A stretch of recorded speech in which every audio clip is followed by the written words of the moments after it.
बारिपदार शहीद स्मृति भवन ठारे दिगंत महक कार्यक्रम में बारिपदा विधायकों योगदान।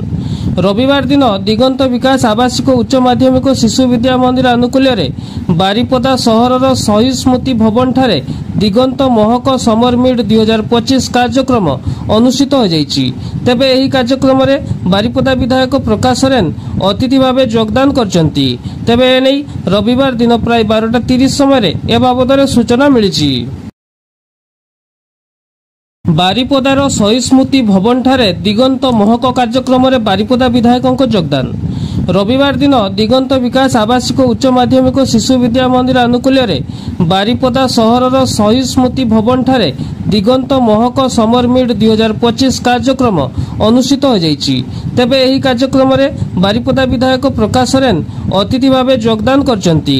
तेबे एनै रविवार दिन प्राय 12:30 समय ए बाबद सूचना मिली।